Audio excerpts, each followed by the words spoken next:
I was in Redondo Beach, California, just the other day, and I was going to speak out there at a church in the evening to a large group. I had to rent a car, and I was driving through the town and looking for the Palos Verdes Hotel where I was assigned to stay, but I didn't know how to get there. And I had an idea of where it was, but I wasn't sure. And you've all been in that position, a tourist in a beach town looking for your place. You know, I had my turn signal on, and I had it on for a block or so, and then realized that it's 2 more blocks up. I took it off and waited. And there was somebody behind me who was having a myocardial infarction over my behavior. I am blasting on his horn and so on. And then I looked up into the mirror, and I could see him pounding on the dashboard of his car in anger. It's like, how dare you? And I wanted to stop the car, you know, and get out and say, everything's going to be fine. This is all going to work out just right. Just, you know, I'm going to be turning in another few blocks, and you can go on. Your life's going to be fine. And I ask you, the people here tonight in this room, what do you think caused that? What do you think created that kind of reaction in this person, where a stranger in a rented car that even says rented car on the back of it could go to that level of hatred and anger over a simple behavior of another human being, and a very normal behavior at that?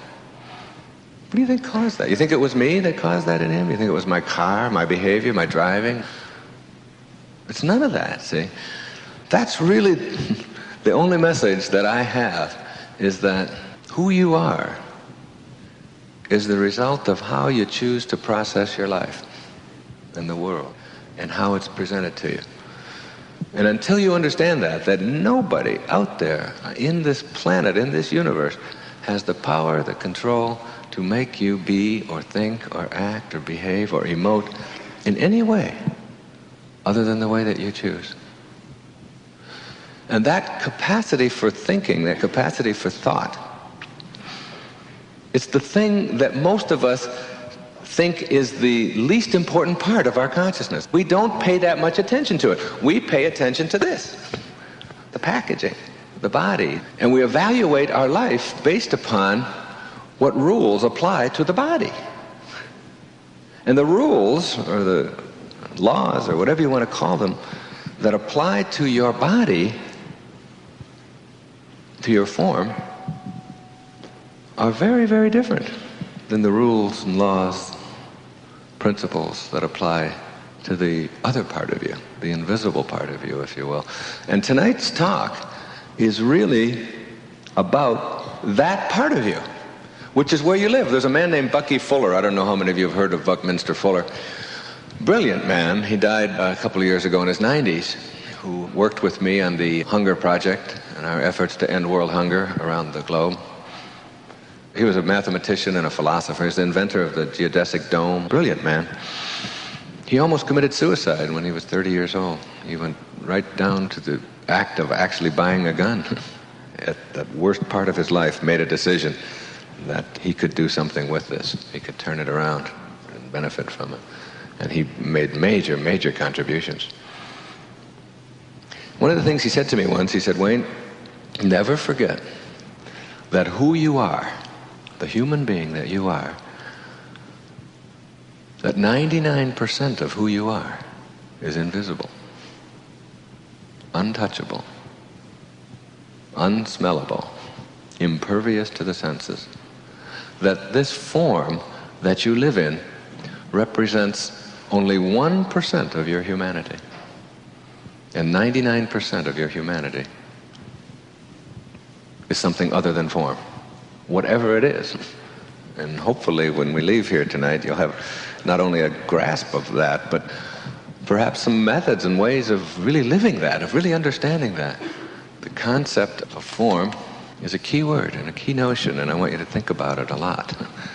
F-O-R-M, form, and all the rules that apply to it. And as I'll come back to it many, many times tonight, until you can go beyond the boundaries of form, you can never awaken. You can never really live the life that you're capable of living and create the miracles that you're capable of creating until you absolutely, truly get a hold of that humanity behind your form.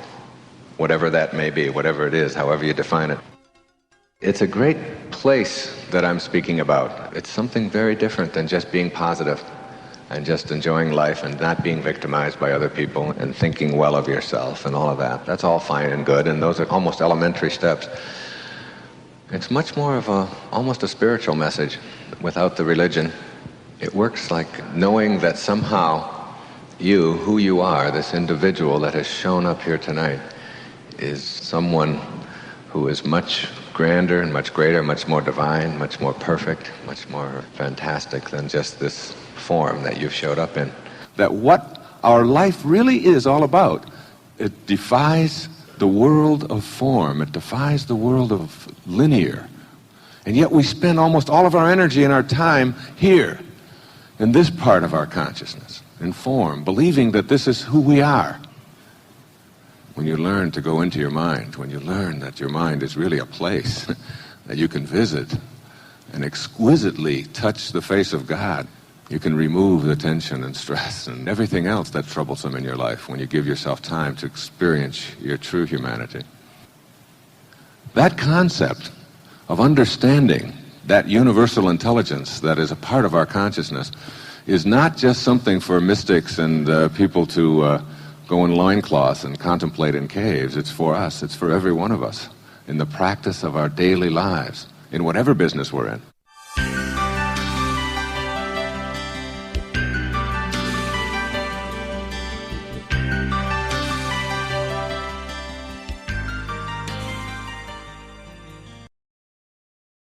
There is a whisper in your soul. It's been there since the beginning. Before your name, before your pain, before the world ever told you who you should be, it whispered gently like a breeze through eternity. You are already whole. But most people miss the whisper. They run so fast, trying to fix what was never broken. They scream their questions into the noise of the world, never realizing that the answer never raised its voice. You don't need a breakdown to have a breakthrough. You don't need your life to fall apart to begin seeing clearly. But so often, we wait. We wait until the shout, until life yells through the wreckage, through the sickness, through the heartbreak, through the loss, to finally get our attention. But life is kind enough to whisper first. And if you quiet your mind, even just for a moment, you'll hear it again. It speaks not in words, but in knowing. Not in volume, but in presence. It is the language of your soul, and it never forces itself upon you. It waits with love. It is not punishment that arrives when you ignore the whisper. It is the echo of unconsciousness. When we forget who we are, life becomes louder. Not because it's cruel, but because love will use any means to wake you up.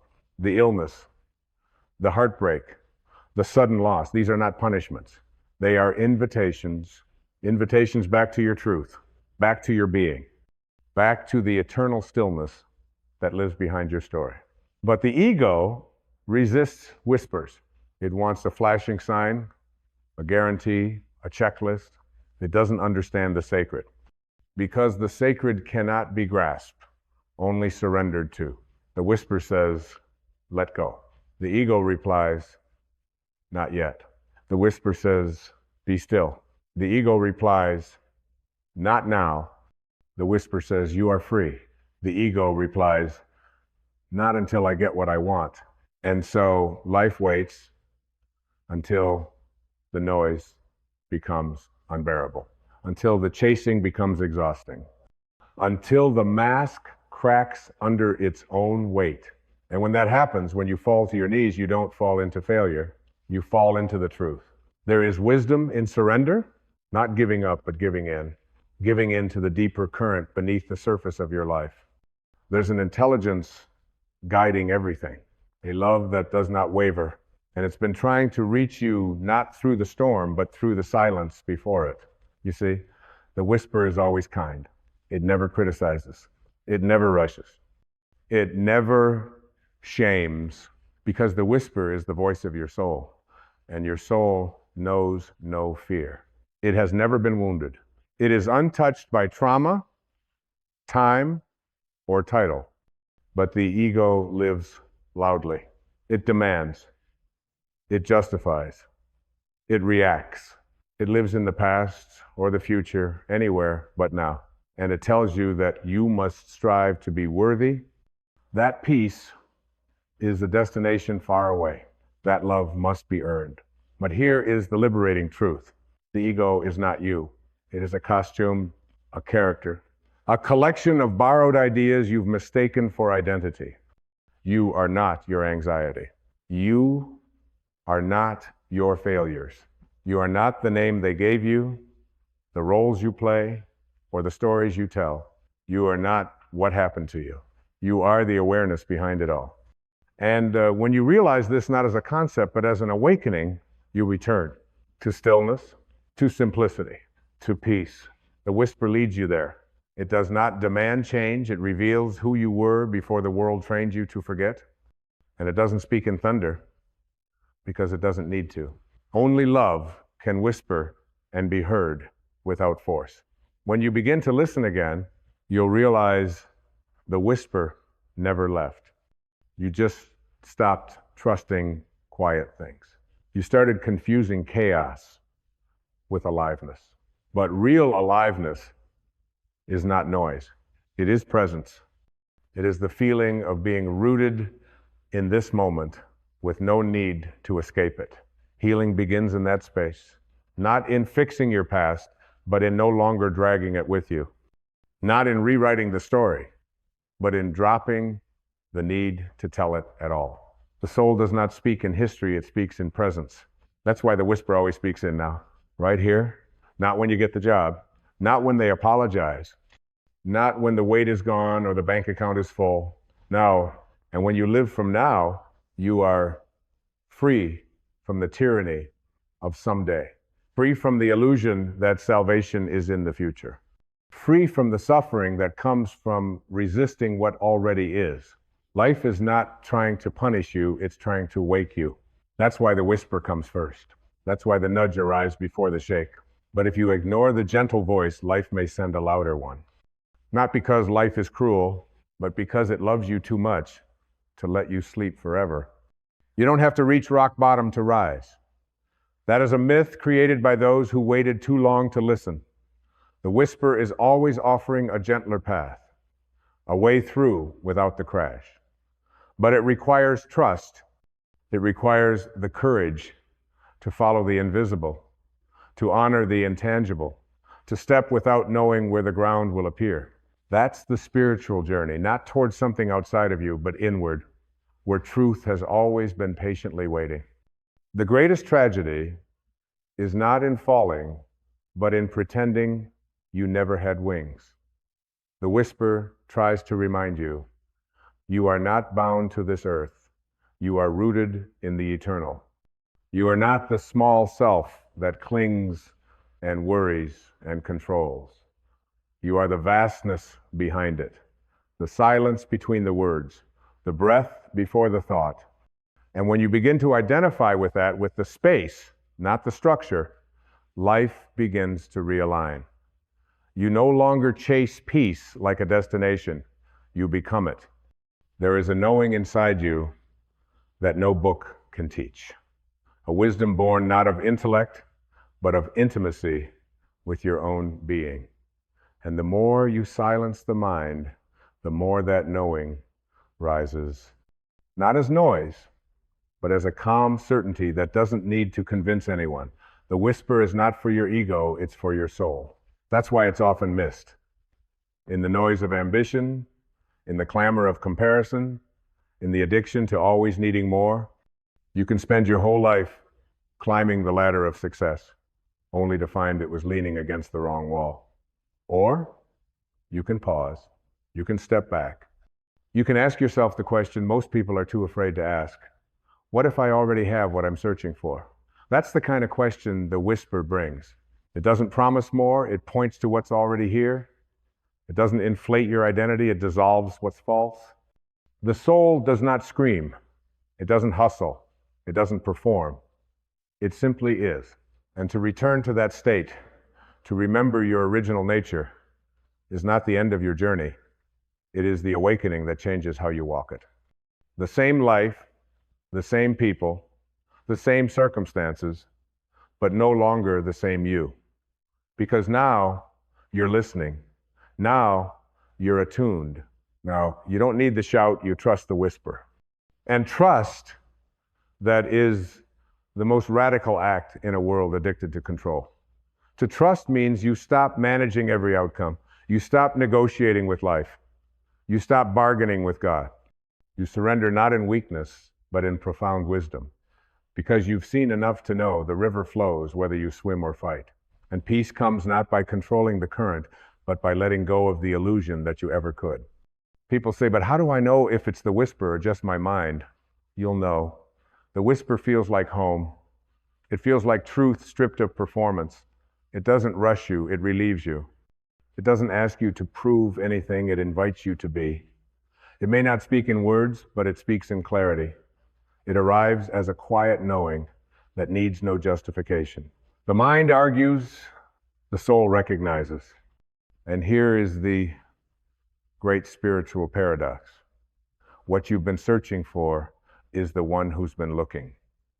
You are not a seeker, you are what is sought. And the whisper tries to return you to that awareness. But if you ignore it long enough, life will shout.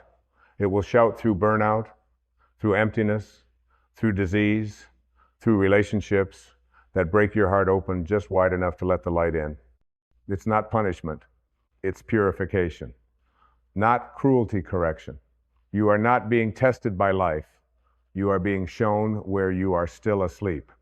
And every shout is really a mirror, reflecting the places within you that still resist surrender. But you don't have to wait for that. You can choose presence before the pain. You can respond to the nudge before the fall. You can awaken without collapse. That's the mercy of the universe. It gives you thousands of chances to come home. It sends you signs in the smallest moments, a feather on the sidewalk, a stranger's smile, a line in a song that feels like it was written just for you. These are not coincidences, these are conversations. The whisper is always trying to speak through your life. But if your mind is too loud, you'll miss it. Let your life become a prayer, not of words, but of listening. A posture of openness, a willingness to be surprised by grace, because grace doesn't shout either. It simply arrives and softens everything it touches. It doesn't argue its case, it transforms. And the more you live from the whisper, the more you begin to see the world not as a place to conquer, but as a mystery to honor. You weren't sent here to fix everything, you were sent here to remember. To remember the truth that lives beneath all the doing, the you before the roles, the you before the expectations, the eternal spark that can never be dimmed by circumstance. The whisper speaks from that place. And when you live from there, you no longer react, you respond. You no longer grasp, you allow. You no longer fear, you trust. And slowly, the shouting fades. Not because life gets easier, but because you are no longer resisting it. You've stopped running. You've stopped blaming. You've stopped waiting for permission to be who you already are. And in that stillness, the whisper becomes your guide.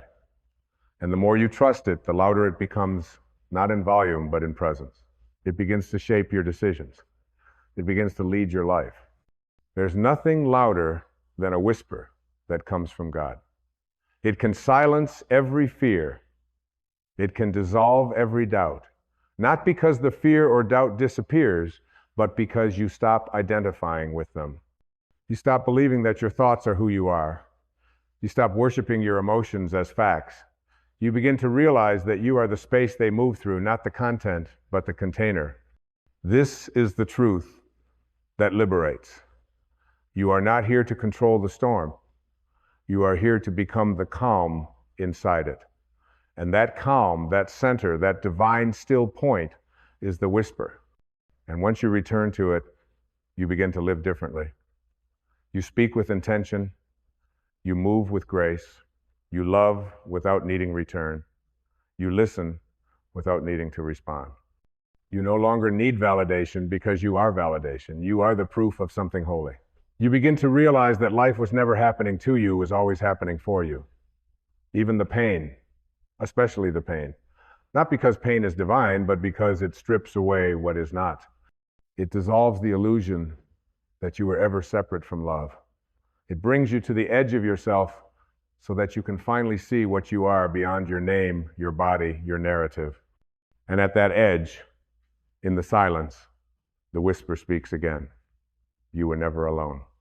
There is a sacred intelligence moving through all things, through birth and death, through joy and sorrow, through beginnings and endings. It is not chaotic, it is orchestrated, but not by your ego, not by your plans. It moves with a rhythm that only surrender can hear, and the whisper is the beat of that rhythm. It's the quiet knowing that what falls away is not a loss, it is a return. What leaves is not rejection, it is redirection. But when you resist the whisper, life must speak louder. The job ends. The relationship breaks. The diagnosis arrives. Not to hurt you, but to shake you into awareness. To turn your eyes from distraction to devotion. To remind you that the treasure is never out there. You are not a mistake that needs correcting. You are a miracle that forgot its name. And every shout from life is really an echo of your soul saying, come back. And when you come back, you see differently. You no longer view your past as something to escape, but as something that brought you here. Every wound becomes a window. Every scar becomes a doorway. Not to bitterness, but to depth, to humility, to compassion. Because when you live from the whisper, even your pain becomes sacred. It softens you. It refines you. It teaches you to feel without drowning, to grieve without losing yourself, to be broken without being destroyed. People ask, but what if I miss the whisper? What if I've ignored it for too long? The whisper holds no resentment. It doesn't tally your absence. It simply waits. Like the ocean waits for the river to remember its way home, you can return in a moment with one breath, one prayer, one surrender, because the whisper was never gone, your attention was. And attention is the gateway to transformation. Begin to pay attention, not to what the world shouts, but to what your soul whispers. Pay attention to the pull that defies logic, to the peace that doesn't make sense, to the invitation that shows up without evidence. Because the soul doesn't need proof, it is proof. It is the evidence of something eternal living inside your temporary form. And it will never demand that you hustle to earn what you already are. This is the paradox of spiritual awakening. You lose everything that was never truly yours, and in doing so, you find what can never be taken. You lose your need to be right and gain the peace of being real. You lose your masks and find your face. You lose your urgency and discover timelessness. And all of this begins not with a shout, but with a whisper. The world is loud. It sells you fear, distraction, urgency, but the soul is still. It offers you presence, clarity, eternity, and the choice is always yours. Will you live from the noise or from the knowing? Will you follow the crowd or the current of your own being? Will you wait until life has to shout, or will you sit long enough to hear the whisper? There is no punishment for forgetting, only the pain of misalignment. When you stray from the whisper, life feels heavy. You begin to carry what was never yours. You say yes when your soul says no. You stay when your spirit is already gone. You cling when you were meant to flow. And that heaviness, that resistance, is not failure. It's feedback. It's the soul saying, this is not your truth. And the whisper, it is the guide that always knows the way back. It doesn't need GPS or logic or permission. It simply knows. And when you trust it, even when it makes no sense, you enter the realm of miracles. Because a miracle is not something that defies nature. It is something that aligns with your true nature. It is what happens when you stop living from fear and start living from truth. You'll know you're living from the whisper when peace becomes more important than being right. when presence becomes more valuable than performance, when alignment matters more than achievement, when love becomes less about possession and more about expression, this is not weakness, it is power. The quietest kind of power, the power that cannot be taken away because it was never borrowed from the world to begin with. And that power, it lives in you right now. Not after you heal, not after you prove yourself, not after the world agrees, now. The whisper doesn't wait for your perfection. It invites you as you are, because it knows that you were never broken, only buried. Buried under stories, expectations, identities, and now, one breath at a time, you are uncovering the truth again. And as you do, the world begins to reflect it. Not immediately, not always gently, but consistently. Because what you align with internally must eventually shape your external experience, not through force, but through frequency. You don't attract what you want, you attract what you are. And the whisper guides you not toward wanting, but toward being. Being still, being open, being love, being now. This is the invitation. This is the return. This is the gentle revolution of awakening, not by changing your life, but by remembering the one living underneath it.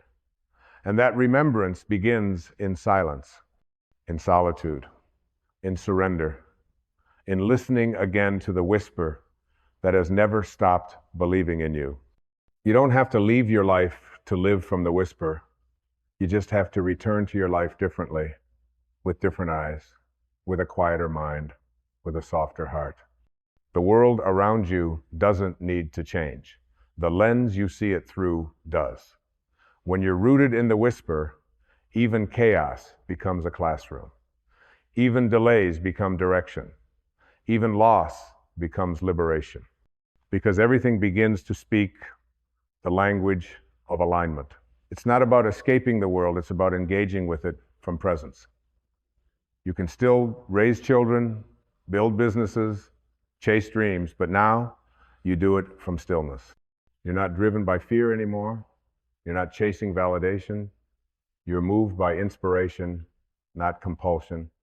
You're led by an inner compass that doesn't sway with opinion or outcome, and that's how peace becomes your default, not your reward. The whisper doesn't take you out of the world, it brings you fully into it. You start seeing beauty where others only see problems. You begin hearing meaning in what others call coincidence. You begin walking slower, speaking gentler, and listening more. Not because you're passive, but because you've discovered a power and softness that the ego can't comprehend. A strength that doesn't need to dominate to be real. And your relationships begin to change. Not always because others change, but because you're no longer relating from your wounds. You no longer need others to complete you. You love from overflow, not from lack. You listen without defending. You give without agenda. You forgive without needing to forget. Because when you live from the whisper, you realize that everyone is doing the best they can, even when it doesn't look like it. The whisper teaches compassion, not the kind that tolerates abuse or pretends everything is fine, but the kind that sees beyond behavior into the soul behind it. You stop taking things personally. You stop projecting your pain onto others. You hold space without needing to fix.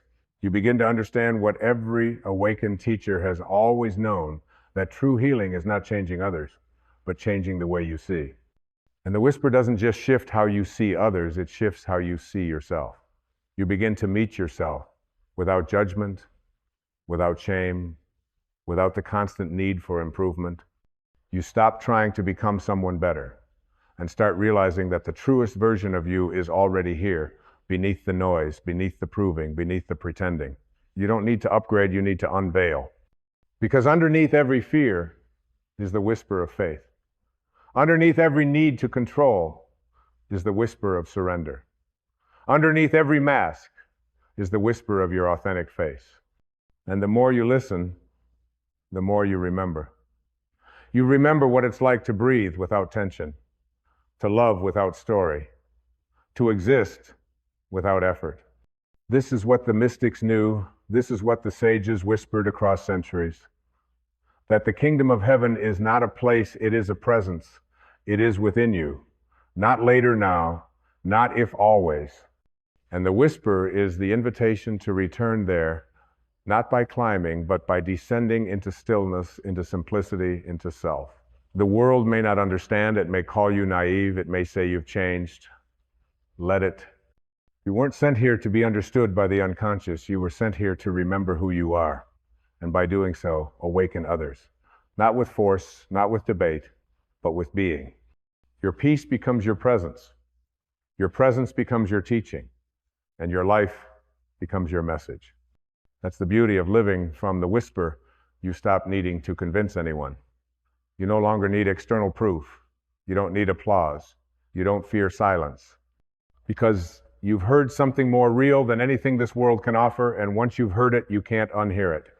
Once you've touched truth, you no longer need the crowd's approval. You are approved by something eternal. And yes, there will be days you forget. Days the ego pulls you back into noise. That's okay. Don't punish yourself for forgetting. Just return. The whisper never left. It doesn't shame you for getting lost. It simply waits with open arms, like the sun waits for the flower to bloom again. It is not keeping score, it is keeping space. Sacred, open space, where your soul can exhale and remember, I am home. There is a rhythm to grace. It arrives not when you try harder, but when you soften, when you let go of the grip, when you stop trying to force healing and allow yourself to be held. This is not a performance. This is not a test. This is a return to what never left. And the whisper is the doorway. Let your life be that doorway for others. Not by preaching, but by presence. Not by trying to fix their storms, but by anchoring in your own calm. The greatest gift you can offer this world is your own wholeness. Not because it makes you special, but because it reminds others that they are too. Let the whisper guide your work, your words, your walk. Let it interrupt your plans. Let it redirect your dreams. Let it choose your path even when it makes no sense. Because it knows the way. It is not separate from God. It is God speaking not from above, but from within. Not in lightning, but in light. Not in command, but in communion. This is the real transformation. Not changing your life, but changing where you live from. From fear to trust. From thought to presence. From story to soul. And when that shift happens, everything else follows. The external world bends to the frequency of your internal truth, not as magic, but as law. The universe doesn't reward who you pretend to be. It aligns with who you truly are. And the more you live from that alignment, the less you resist life.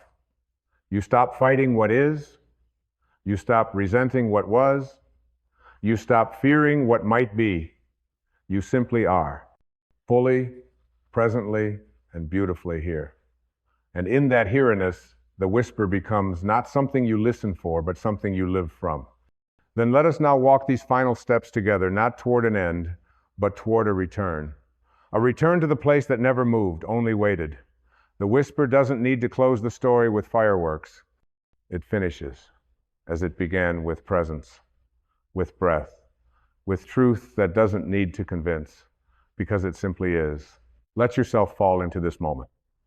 No past, no future, just here.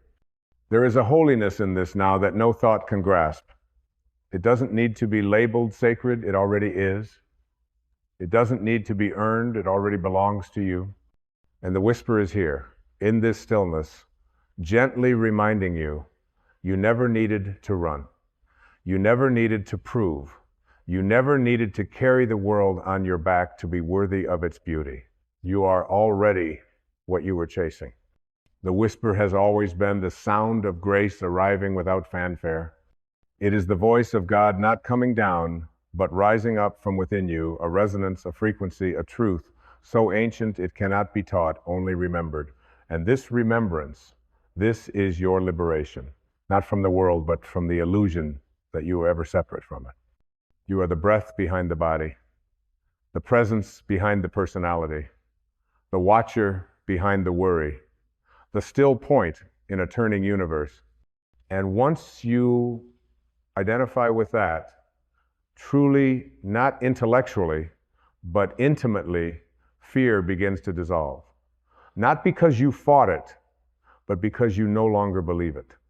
The shout has lost its power because the whisper has taken root. There is a light in you that does not go out. No failure can extinguish it. No betrayal can stain it. No amount of time or trauma or noise can remove it.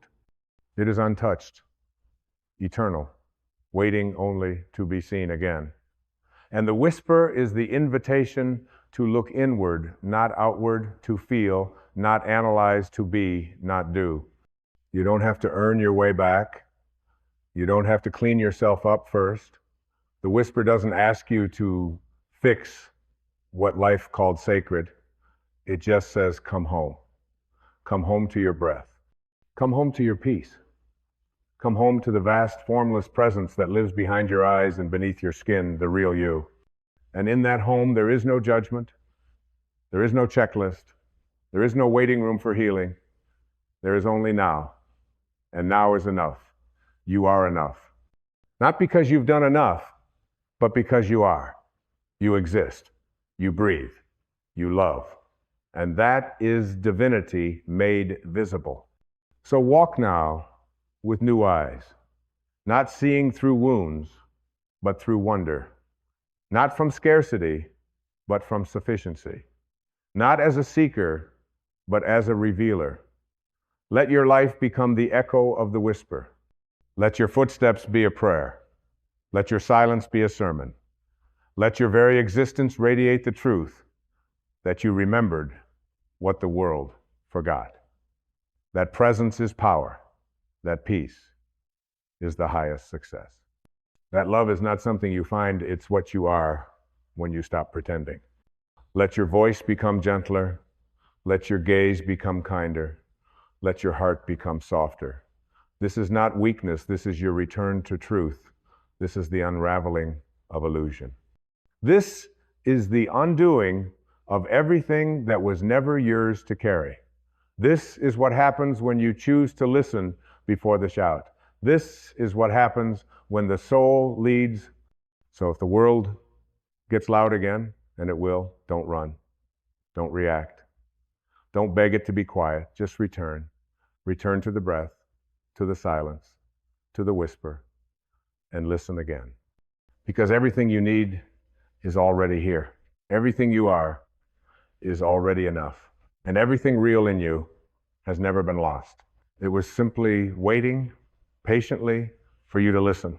Before life had to shout, there is a sacred illusion that has governed the human mind for thousands of years, an illusion that God is somewhere else out there, above the clouds. Hidden in holy books, locked behind rituals, or found only in the presence of saints and prophets, we were taught to look up, to kneel down, to chase something grand and far away.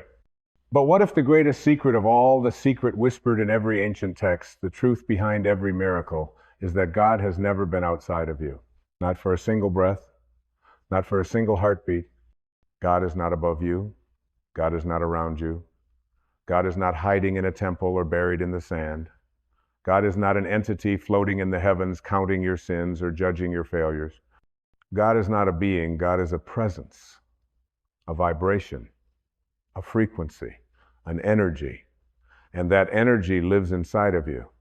It pulses in your chest, not just as a heartbeat, but as a rhythm of cosmic intelligence.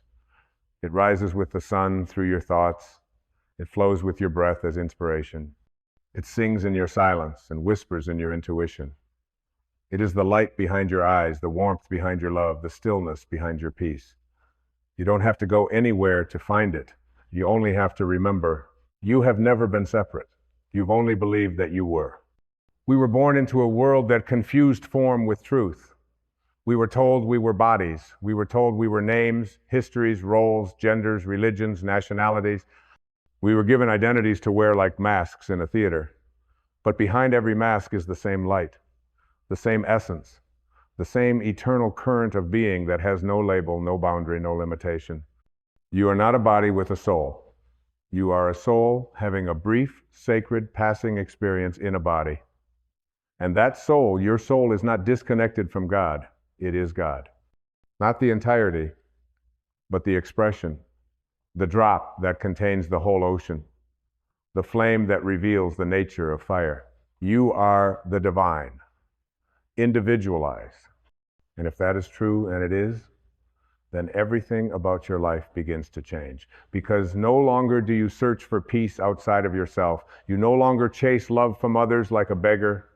You no longer strive to be good enough, holy enough, worthy enough. You realize that you already are. Because how can that which is divine be unworthy? Your worth is not negotiable. It is not determined by your past. It is not reduced by your mistakes. You are not here to earn divinity. You are here to express it, to remember it, to embody it. When Jesus said the kingdom of heaven is within you, he wasn't being poetic.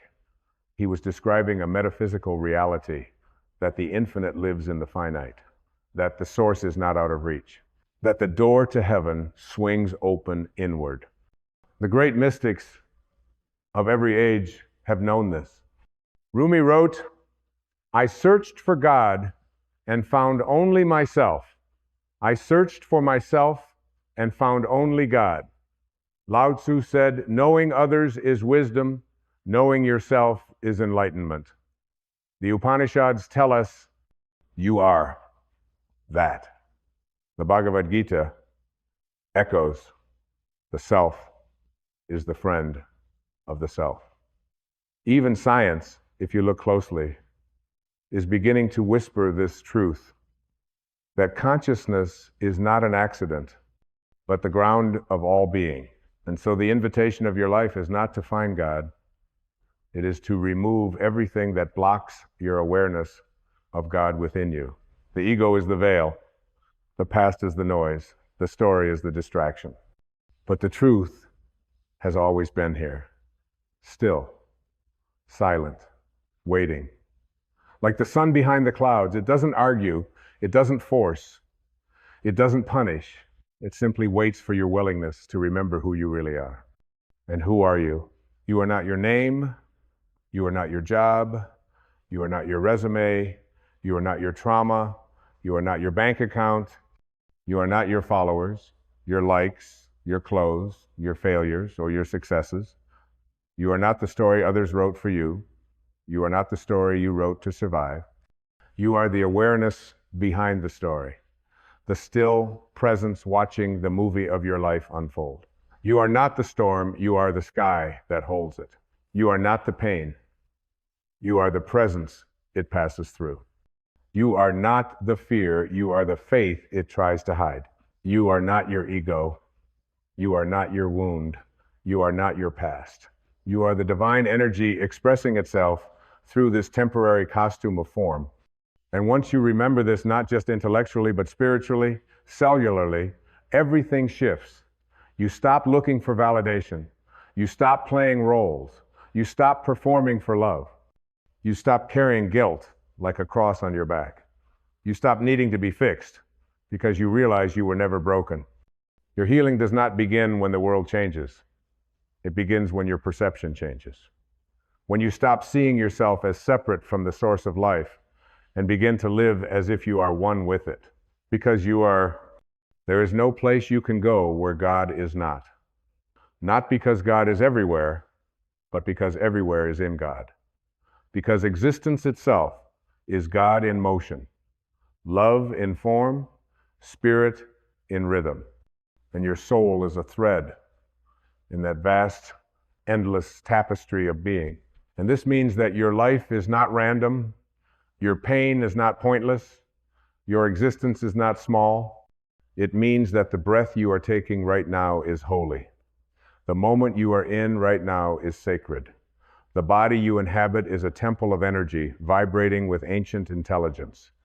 You don't need to wait to die to return to God. You only need to awaken to the fact that you never left. Heaven is not a location. Heaven is a level of awareness. And hell is not punishment. Hell is the illusion of separation. It is living as if you are alone, as if you are unloved, as if you are lost, but you are none of those things. You are found, you are held, you are guided, you are loved beyond comprehension, not because of what you do, but because of what you are. You are light wrapped in skin. You are infinity in motion. You are God, dreaming of being human for a little while. And when you awaken to this truth, forgiveness becomes easy because you recognize that the one you're forgiving is also the divine in disguise. Compassion becomes natural because every person you meet is you in another form.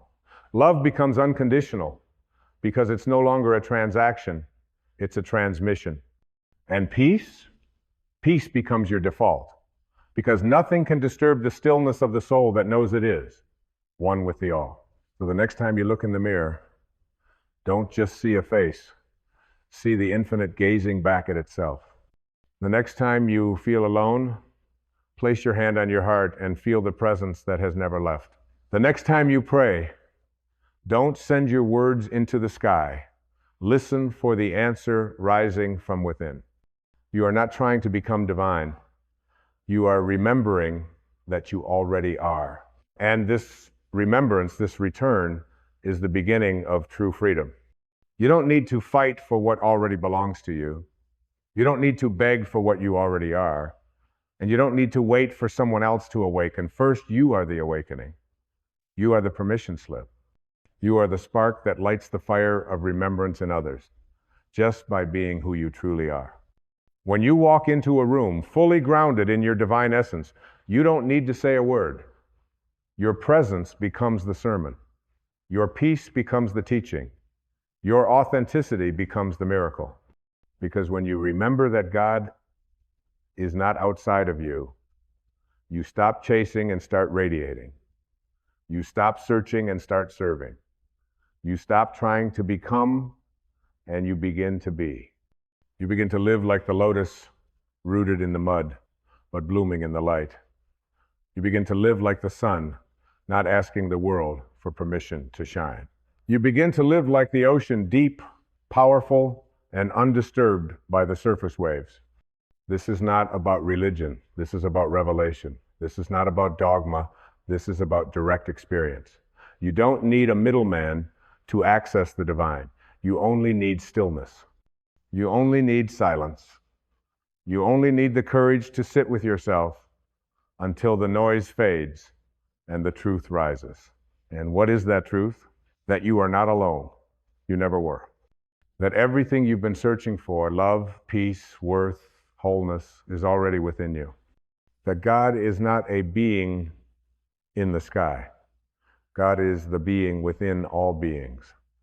The eternal I am that speaks through your breath, moves through your hands, sees through your eyes. When you hold a newborn child and feel your heart crack open with wonder, that's God.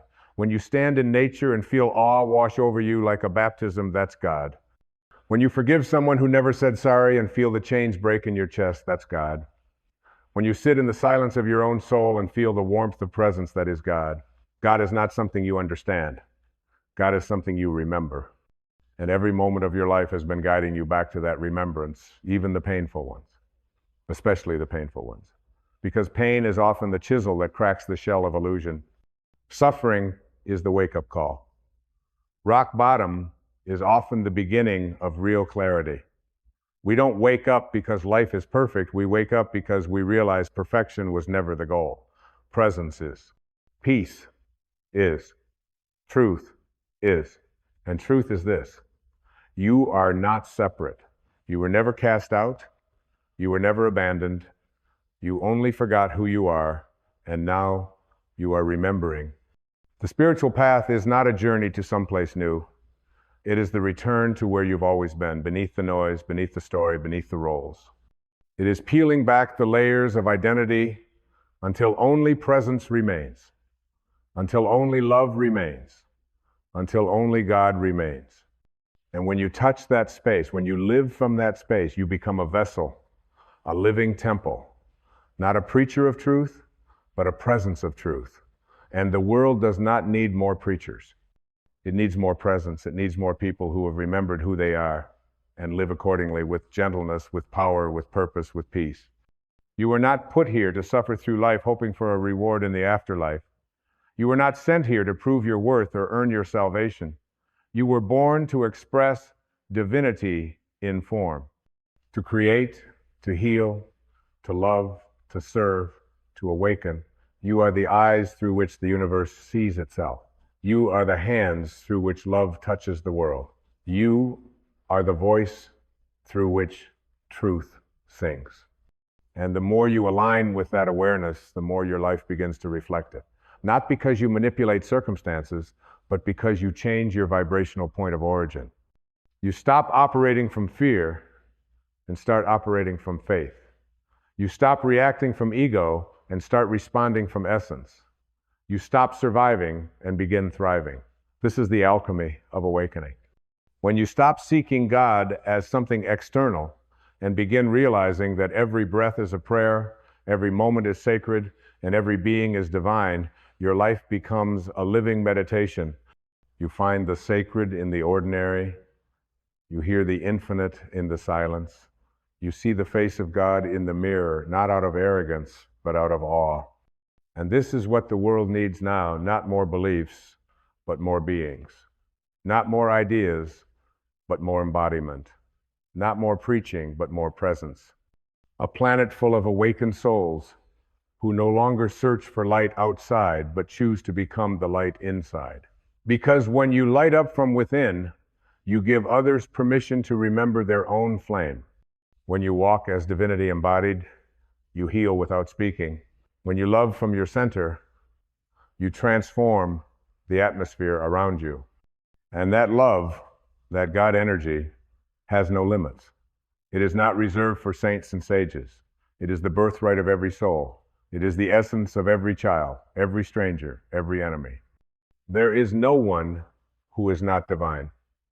There is only consciousness that has forgotten itself.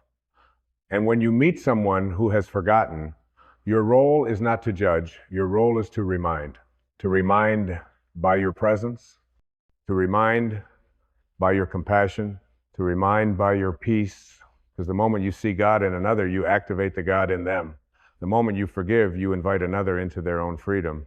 The moment you speak truth without fear, you become a lighthouse in the fog. And the fog is thick right now. The world is noisy. The world is afraid. The world has built a shrine to the ego and forgotten the altar of the soul. But even in this darkness, the light within has not dimmed. It only waits for your awareness to return. So come home to yourself. Come home to the truth that has always been waiting beneath your breath. You are not missing. You are not flawed. You are not behind. You are not unworthy. You are divine. You are radiant. You are the energy of God dancing in human form. You don't need to chase enlightenment. You need to embody what you already are. So breathe, not just to survive, but to remember. Breathe in your wholeness. Breathe in your innocence. Breathe in your connection to all that is.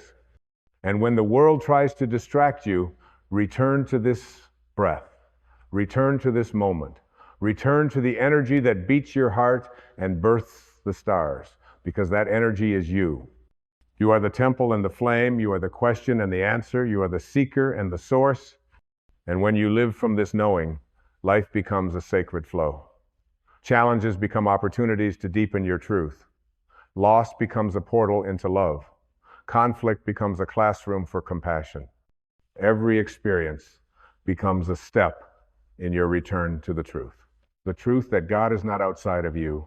God is not in the sky waiting for you to be perfect. God is not a judge watching you through a lens of sin. God is the breath inside your breath, the stillness behind your thoughts, the love that you feel when all the noise fades. You are not separate. You never were. You just forgot. And now you are remembering. And in that remembering, you are reborn. There comes a moment in every soul's journey when the search loses its meaning, not because the search failed, but because the search was always a mirror leading inward. The maps you followed, the teachings you clung to, the gurus you revered, the rituals you performed, all of them were stepping stones, sacred, yes, but not destinations.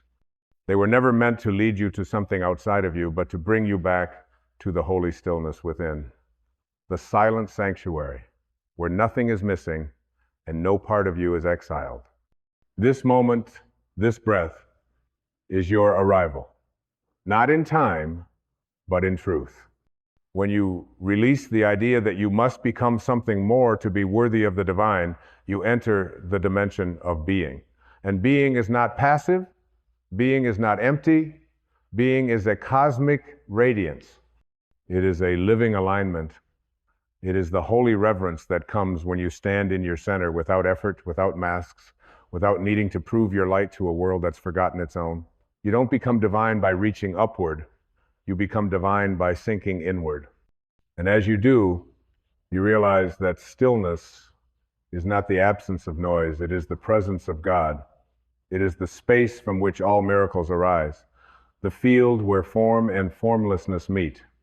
In that space, you remember that you are not here to master life like a test. You are here to merge with it like a dance, to move in rhythm with the intelligence that breathes stars into existence and still takes the time to open a flower.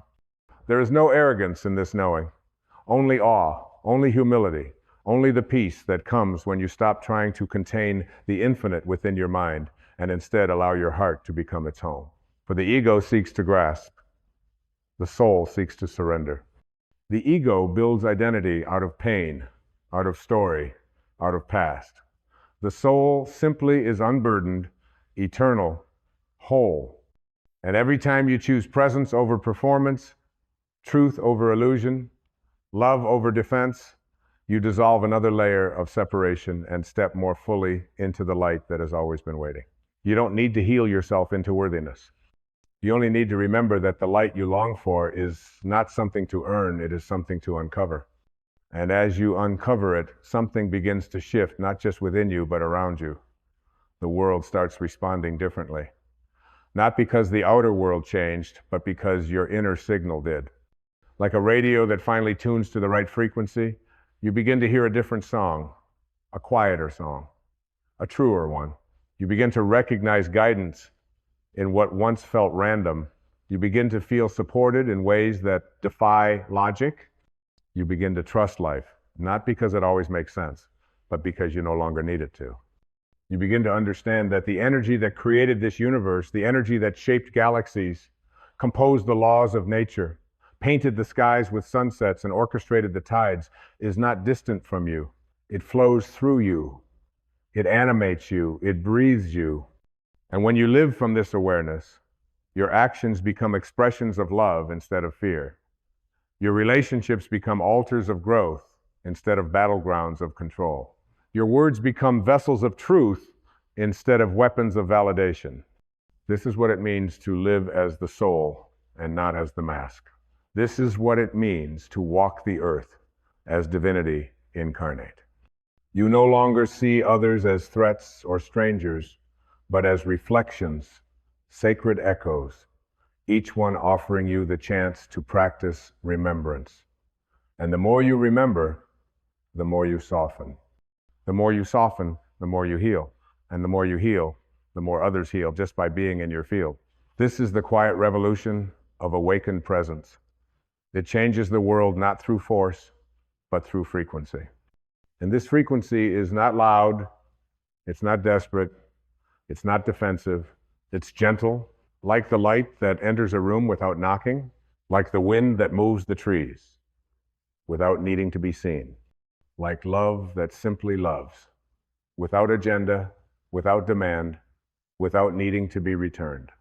This is how the divine works, not as a ruler, but as a presence, not as a command, but as a current. And the more you surrender to this current, the more your life becomes a river instead of a struggle. Not without pain, not without challenge, but with an unshakable foundation of peace that whispers even in the storm. You are not alone. The storm does not mean you are forsaken. The wound does not mean you are broken. The doubt does not mean you have failed. It means you are growing. It means the veil is thinning. It means you are being called to remember, again, not in concept, but in embodiment. Not just to know that God is within, but to live as though it were unmistakably true. To live as though the breath you take is divine intelligence entering your body. To live as though every act of kindness is a prayer in motion. To live as though your very presence is a sanctuary where others remember their light. This is not spiritual idealism. This is radical realism, to see beyond the illusion of fear and touch the deeper truth of love that holds it all. Because what is God, if not love itself? Not the fragile love that says, only if you earn it. Not the conditional love that keeps score. Not the fleeting love that changes with behavior, but the eternal, boundless, all-pervading love that simply is. The love that has no opposite. The love that includes every shadow. The love that redeems without punishment. The love that burns away the illusion of separation with a single glance. And you are here to be the mirror of that love. Not in perfection, but in presence. Not by trying to become it, but by removing everything that blocks it. Every time you let go of judgment, you make room for that love. Every time you forgive yourself, you open the window to that love. Every time you choose compassion over condemnation, you become a vessel for that love. Not just for others, but for yourself. Because you too are worthy of the grace you give so easily to others. You too are worthy of returning home to yourself, not someday, not when you're better, but now. Now, when you are still tangled in your questions.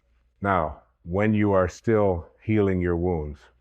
Now, when the light inside is a flicker instead of a flame, that flicker is enough. That breath is enough. That moment of truth is enough to begin again. And beginning again is the most spiritual act there is.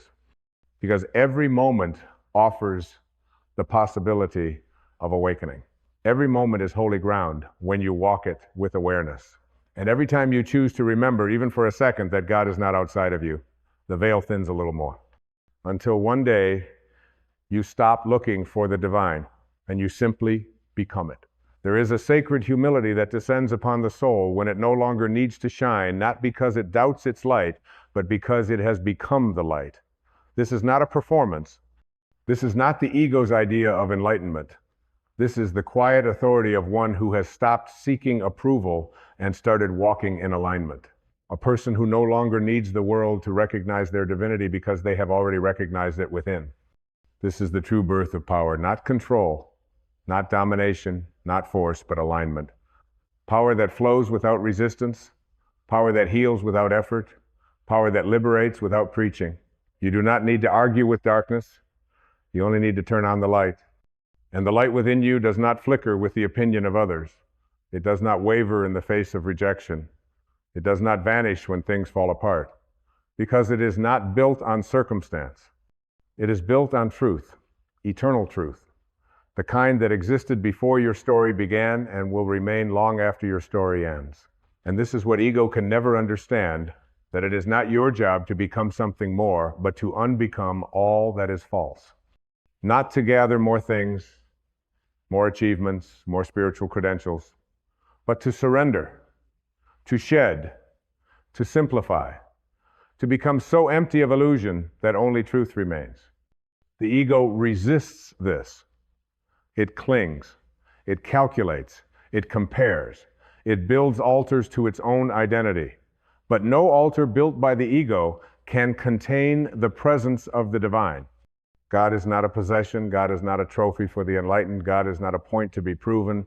God is the breath between your thoughts, the peace underneath your pain, the space that remains when all self-concepts dissolve. You find it not by becoming more, but by becoming still. And in that stillness, you begin to see clearly. You begin to see how much of your suffering came not from life itself, but from your resistance to it. from believing the lie that life was against you, that you were unworthy, that you had to earn love, prove worth, fight for peace. But peace was never a destination. It was always your nature. Love was never a reward. It was always your essence. And God was never out there. God was always the witness, the seer, the still presence within. As this truth anchors deeper, your relationship with life itself transforms. You stop asking, why is this happening to me?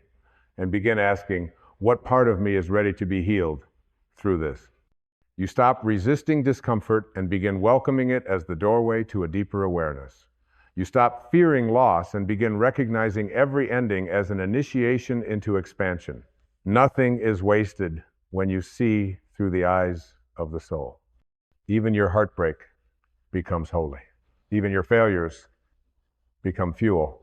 Even your loneliness becomes a sacred invitation, not to fill the void, but to become intimate with it, to rest in it, to realize that beneath the loneliness is longing, and beneath the longing is love, not the love that comes and goes, but the love that you are. You are not the absence looking for completion. You are the completeness rediscovering itself through this temporary form. And so you begin to live differently, not with the frantic pace of the mind, but with the graceful rhythm of the soul. You begin to trust in timing, to surrender to process, to move not from fear, but from deep inner resonance. You say no, not to reject, but to honor alignment. You say yes, not to please, but to follow joy. You walk away not to escape, but to return to yourself. And in doing so, you begin to see the world not as a battlefield, but as a reflection. Not as a place to conquer, but as a mirror to awaken you. Every interaction becomes a chance to remember. Every trigger becomes a chance to release. Every breath becomes a chance to return home. And what is home? Home is the place within you that needs no validation. Home is the truth that has no opposite. Home is not somewhere you arrive.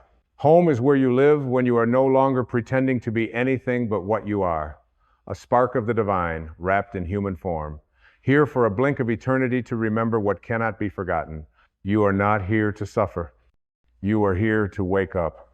You are here to love, not as a strategy, but as a state of being. You are here to touch the fabric of life with reverence, to speak with sincerity, to walk with integrity, to listen deeply, and to give freely from the well of your soul. And in doing so, you become what the world has forgotten, a living presence of the sacred. You become the prayer. You become the temple. You become the embodiment of what the scriptures tried to describe. Because the greatest scripture is not in a book. It is written in your being. It is etched in your stillness. It is spoken in your silence. And in that silence, you know not with the mind, but with the soul, that there is nothing left to seek.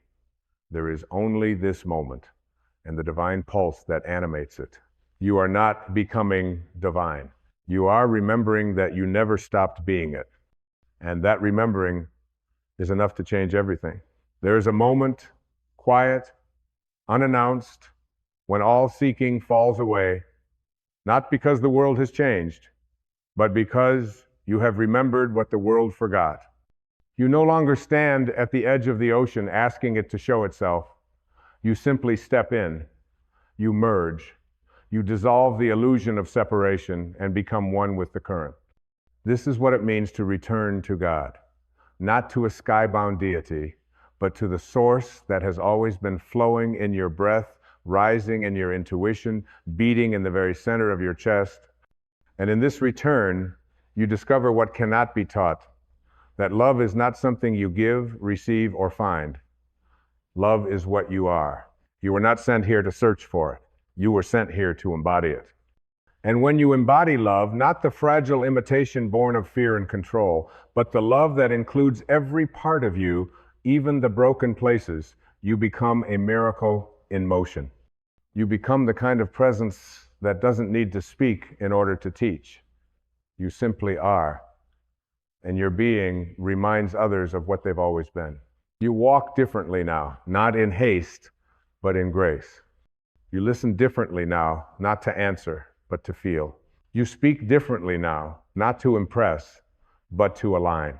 You live not from a desperate desire to prove your worth, but from a quiet knowing that you are the breath of God in human form. There is nothing to defend. There is nothing to fix. There is only this presence unshaken, unconditioned, and untouched by the storms of the mind. You have not arrived at this place through perfection.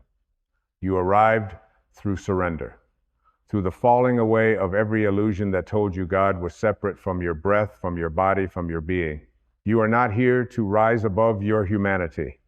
You are here to bring divinity into it, into the chaos, into the relationships, into the heartbreak, the joy, the tension, the ordinary moment, because that is where God lives. Not just in the mountaintops and temples, but in the mundane, in the unseen, in the imperfect. And you are the sacred bridge. You are the place where heaven and earth meet. Not someday, now, in this breath, in this body, in this life. So stop waiting for a sign. You are the sign. Stop waiting for permission. You are the permission. Stop waiting for someone to save you. You are the remembering that saves the world. Not through might, not through noise, but through presence, through peace, through the quiet, unwavering embodiment of the truth that has no opposite, that God has never been outside, that God is not in the sky, that God is not in some distant realm waiting for your perfection. God is here. God is now. God is within your choices, within your silence, within the love you extend when no one is watching, within the courage to forgive when the world says hate, within the softening when your ego wants to harden, within the breath you take when you choose to return to the stillness that has always held you. You don't need to transcend the world. You need to infuse it with your light.